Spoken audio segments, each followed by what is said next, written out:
Ya banyak banget yang kayak gitu. Ya. Oke, berarti begitu saja lah. Itu aja. Tapi aku terus terang, kita masih ada waktu. Aku respect sih dengan beberapa yang dilakukan oleh Guru Gembul ketika di Robito Alawiyah.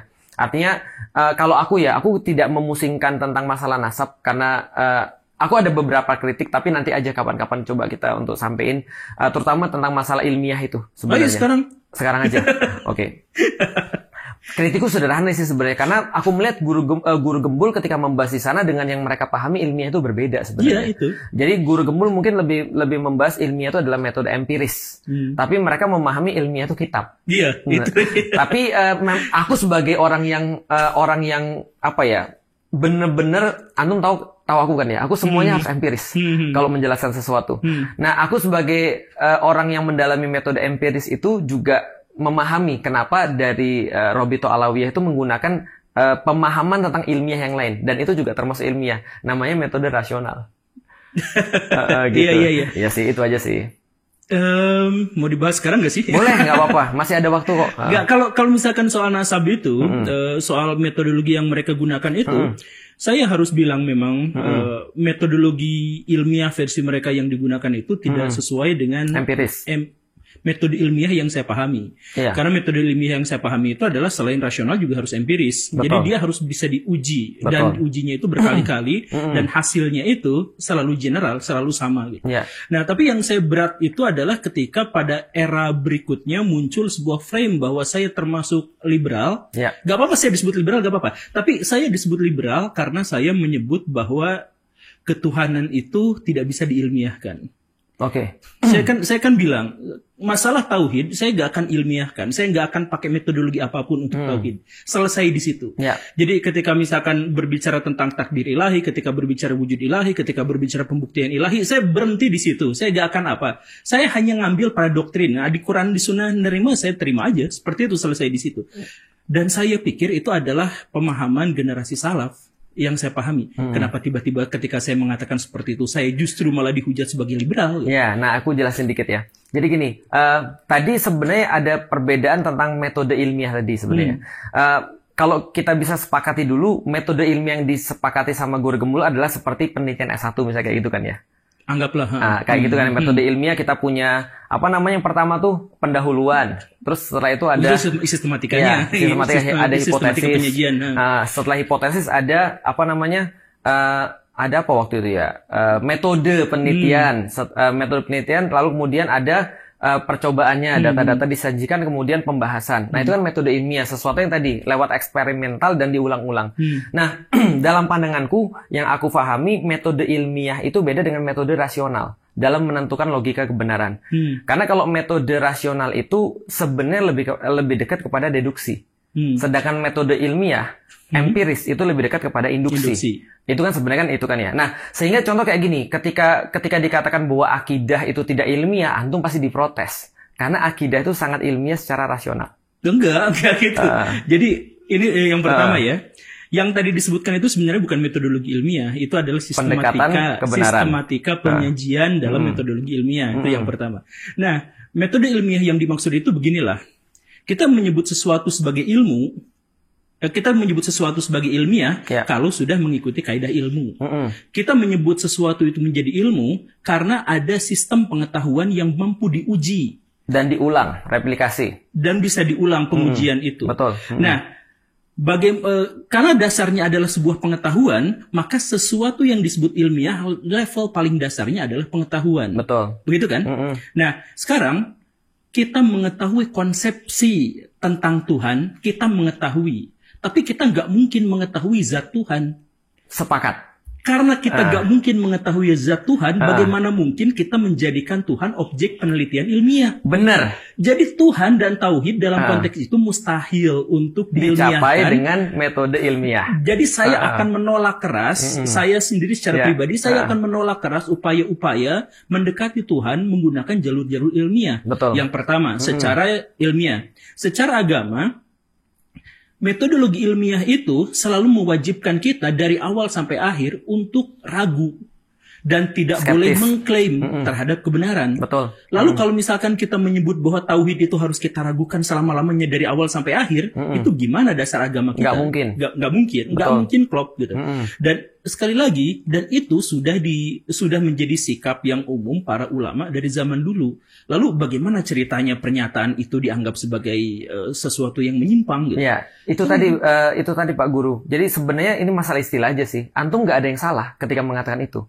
Cuma ini masalah istilah aja, karena istilah yang mereka pahami ilmiah itu adalah rasional. Iya, itu dah. Makanya itu saya juga kemarin itu ada yang ngajak debat. Ya udah, ayo kita debat gitu. Ada yang ngakunya profesor, ada yang ngakunya dosen dan lain sebagainya. Tapi malah ngasih jadwalnya tuh lama gitu. Iya. Jadi menurutku kalau lebih enak diganti istilah aja kali ya. Karena kan menurut guru gembul, misalnya contoh kayak gini, kalau aku tanya ya, misalnya contoh, bagi guru gembul Islam tuh agama yang rasional nggak sih? Agama yang rasional, iya. Nah, itu maksudnya. Jadi kalau mereka dia bilang begitu, mereka udah senang semua kok sebenarnya. Tapi ini kan, jadi tauhid itu hanya satu di antara sekian banyak dimensi agama kan? Benar. Nah, yang saya bicarakan itu bukan agama, yang saya bicarakan itu adalah tauhid. Iya, aku sepakat kalau dikatakan, karena gini, kalau andaikan kita harus membuktikan iman dengan metode ilmiah, itu nggak mungkin sampai. Nggak mungkin sampai. Aku juga bilang begitu. Artinya kalau kita berdebat dengan ateis, kita balikin ya contohnya. Kita nggak usah bahas orang beriman ya. Kita bahas orang ateis. Ateis kan memaksa untuk membuktikan Tuhan dengan metode ilmiah. Maka ketika mereka bilang, kalau ada Tuhan, buktiin. Dengan metode ilmiah. Kita bilang, oke, kalau tidak ada Tuhan, buktiin juga. Berarti kan kosong-kosong kan. Artinya Tuhan tidak bisa dicapai dengan metode ilmiah. Cuman kalau menjederhanakan itu, tapi bisa dicapai dengan metode rasional. Iya, oke, rasional. Ya, tapi sebenarnya rasional itu belum memenuhi kaidah ilmiah. Tapi saya juga ngomong, jadi keberadaan Tuhan itu sama mustahilnya dengan ketiadaannya secara ilmiah. Benar. Makanya tadi kan ketika ateis bilang bahwa saya buktiin Tuhan itu ada, kita bisa bilang buktiin Tuhan nggak ada. Nah itu kan sama-sama mustahil kan? Kan kita nggak punya metodologi untuk menjangkau sesuatu yang sudah diklaim sejak awal gaib gitu. Makanya di dalam Al-Quran Allah itu menuntut tidak dengan metode ilmiah untuk membuktikan adanya dia, eksistensinya dia. Di dalam Al-Quran itu dengan rasionalisme. Nah ini yang bagi orang-orang pesantren metode rasional ini termasuk ilmiah. Nah, ini yang mungkin yang kemarin tuh aku lihat, wah ini kayaknya debatnya tidak di platform yang sama ini, kayaknya satunya MacBook, satunya OS apa gitu. Satunya Android gitu. Iya, tapi ini nantilah tunggu saya insya Allah, karena saya juga bakal nyamperin itu orang yang inilah, ya yang katanya menggunakan pendekatan ilmiah itu bisa untuk merasionalisasikan Tuhan. Tapi ya sudahlah, itu cuma mencurhat aja sih. Nanti sama aku juga boleh sih. Apanya? Bagaimana metode ilmiah rasional tadi. Tapi ada satu lagi yang aku pengen untuk kalau boleh nitip kepada guru gembul. Contoh kayak gini ya. Aku paham sih. Antum benar-benar orang-orang yang tidak bisa diam ketika melihat sesuatu yang dalam tanda kutip bagi antum ini problematik. Terlepas itu benar atau terlepas itu salah. Tapi kita orang yang sama dalam hal itu. Karena orang-orang yang bergerak itu pasti karena kerisauan. Entah kerisauan itu benar atau kerisauan itu adalah sesuatu yang salah. Dan kita kan nggak bisa menjamin kerisauan kita pasti benar kan ya. Nah, tapi dalam titik kerisauan itu aku juga nitip bahwa antum juga harus risau sebenarnya dengan orang-orang yang dalam hal ini meragukan nasab-nasab para habaib ini. Karena bisa jadi alasannya bukan alasan antum loh. Karena alasan mereka itu bisa jadi bukan alasan antum. Nggak, saya udah bilang itu. Saya bilang di salah satu video saya bahwa saya tidak kubu-kubuan, saya tidak ikut pada kubu Kiai Imad, dan saya juga tidak ikut pada kubu para habaib itu. Saya sudah punya kriteria dasar bahwa saya menghormati seseorang, saya mencintai seseorang karena agama itu adalah berdasarkan pada iman dan ilmu. Fair. Udah titik di situ aja. Jadi kalau misalkan terkait dengan tendensi, mau itu tendensinya dari habaib, mau itu tendensinya dari kalangan yang menentangnya, saya nggak ikutan dalam hal itu. Dan jadi, itu mungkin harus diketahui banyak orang sih, supaya mereka nggak salah paham terhadap. Saya bikin video lebih dari 10 kali soal itu, tetap nggak. Misalkan terkait dengan Pak Jokowi gitu, pribadinya saya nggak ikut campur. Urusan rumah tangganya saya nggak ikut campur, Fufu-Fafa nggak akan pernah saya bahas. Yakin? Karena itu masalah pribadinya dia gitu. Kalau kelakuannya.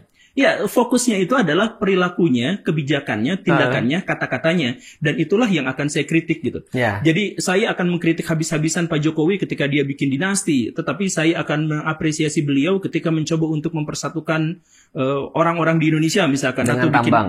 Ya, misalkan ya dengan tambang. Jadi NU dikasih tambang misalkan. Biar jadi bumper. Ya, itu saya akan ini.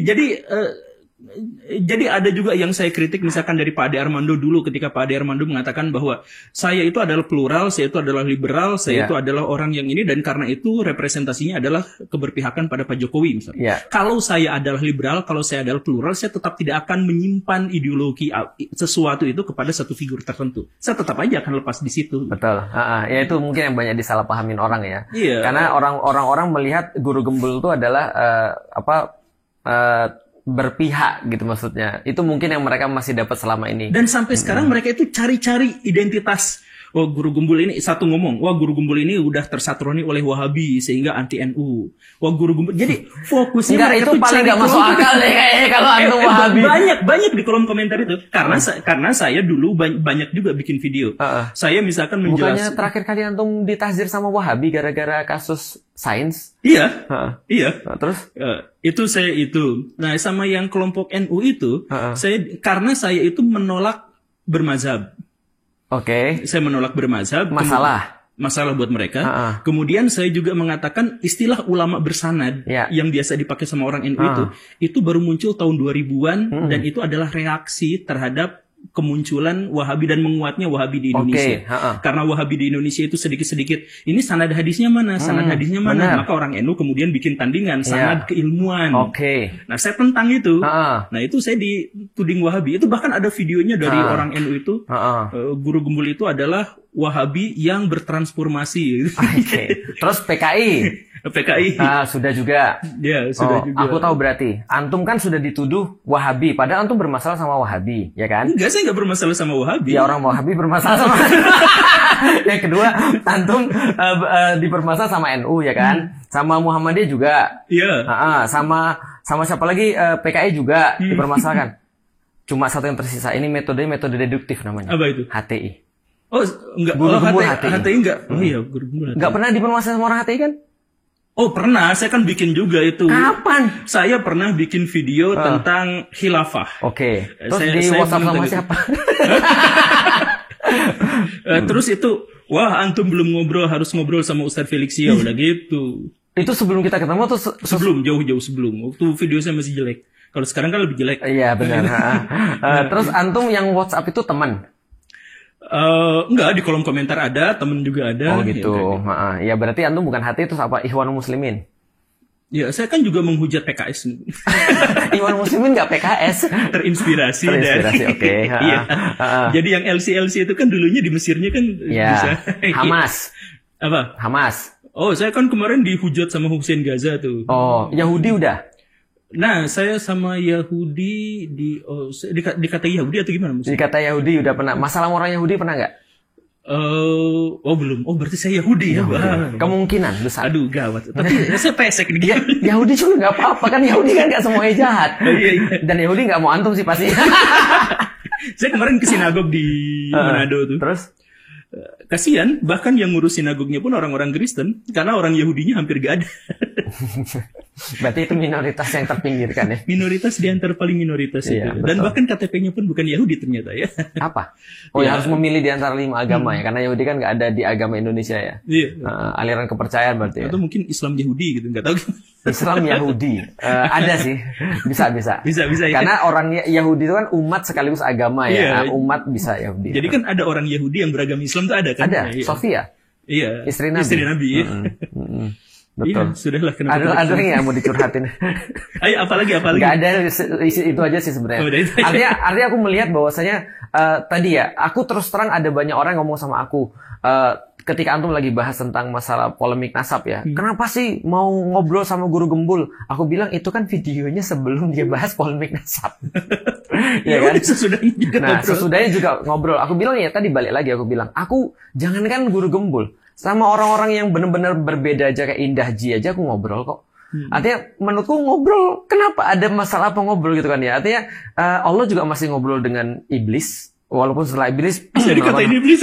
Enggak, maksudnya bukan aku Allah dan antum iblis gitu kan ya, bukan maksudnya, tapi mirip ya gitu. Enggak, maksudnya itu kan perbandingan yang ekstrim kayak gitu aja kita masih mau gitu maksudnya, apalagi orang-orang yang cuma menurutku sih Guru Gembul disalahpahami aja sih. Artinya sebagaimana setiap orang kayak aku juga bisa disalahpahami orang kan, cuma kita beda kubu aja. Iya, gitu. Haternya juga banyak ya. Followerku kan 5 juta ya. 4 jutanya itu kayak iya gitu. Tapi ya bismillah lah insya Allah. Artinya dengan ngobrol ini justru terjadi yang namanya interaksi kan. Nah dengan interaksi itulah kalau memang kita yakin atau kita mau nguji ide kita benar atau enggak, ya gimana kita bisa nguji kalau kita nggak mau ngobrol gitu. Iya sudah. Oke, itu saja Barai, atau ada lagi mudah Boy? Sip, itu aja. Saya pamit. Saya pamit karena Ustadz Felixio katanya timnya yang mau ngeditin video ini. Jadi videonya seharusnya tidak usah panjang-panjang biar mereka tidak kerepotan. Nggak, tenang aja, santai. Tapi nggak tahu juga sih. Saya sebenarnya pengen yang ngedit sendiri, tapi karena terima kasih karena sudah menyimak. Saya Guru Gembul dan ini Ustadz Felixio dan tim di sini yang ada di belakang layar 5 orang pamit. Assalamualaikum warahmatullahi wabarakatuh. Waalaikumsalam warahmatullahi wabarakatuh.